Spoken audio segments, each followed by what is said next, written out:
बेशक थोड़ा बदलाव आया है, तभी लिख सकी हूँ ये सब।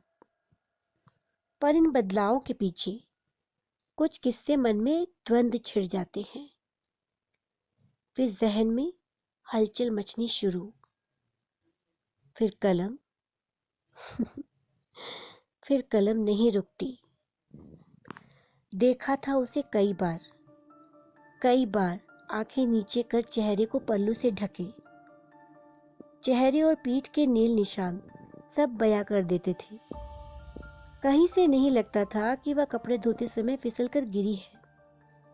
गिरने से नील निशान पीठ पर नहीं पड़ते।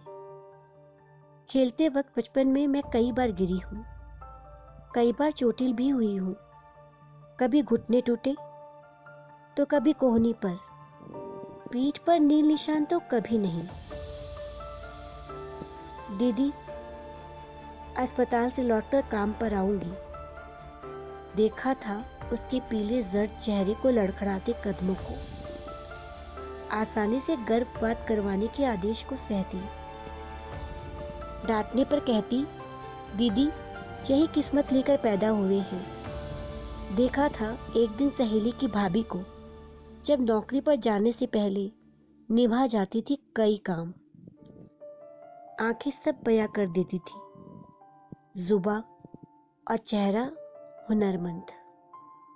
मेकअप की परत सब ठीक है का झूठ दावा करता। कितनी सहजता से छुपा ले जाती है संवेदनाओं को। अवर्जित होती इच्छाओं को बड़े सहजता से छुपा लेती है वे स्त्रियां। एक उम्र पार होने पर भी नहीं व्यक्त करती, घुटती रहती है अंदर ही अंदर अपनी दबी अभिव्यक्तियों संग। कभी पिता से सहमति, तो कभी पति से। निश्चिंत नहीं रह पाती, निश्चिंत नहीं कर सकी अभी तक अपना ठिकाना। हाँ, बांटती जाती हैं वे दो घरों की आधी अधूरी दहलीज पे। करती है पूरी ईमानदारी से गुजारा। कौमारी टूटने का दंश झेल लेती है वे, आंसुओं के साथ मुट्ठी में भींचकर। अनवरत एक सृजन तक सींचती है, एक पूरी सृष्टि।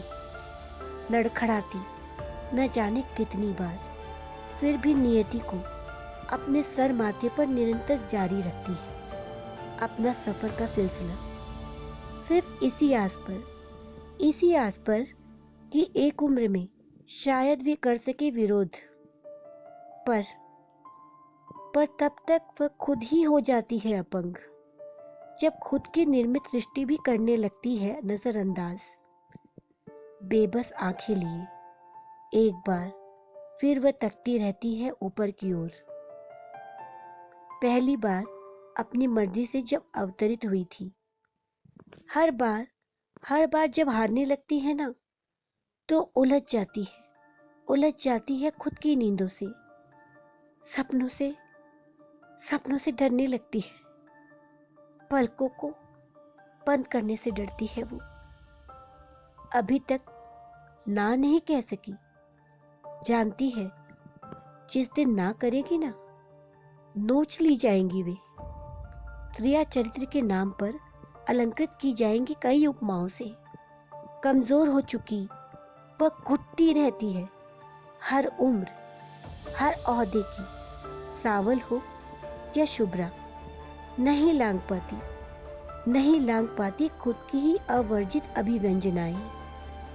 कभी अहिल्या सी श्रापित, तो कभी द्रौपदी सी नेति लिए, तो कभी उर्मिला सी विरह वियोग सहती, तो कभी सीता सी अग्नि परीक्षा देती।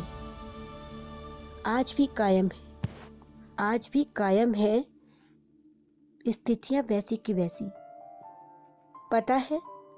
पता है छली हुई स्त्रियां कभी खुले आम शिकायत नहीं करती।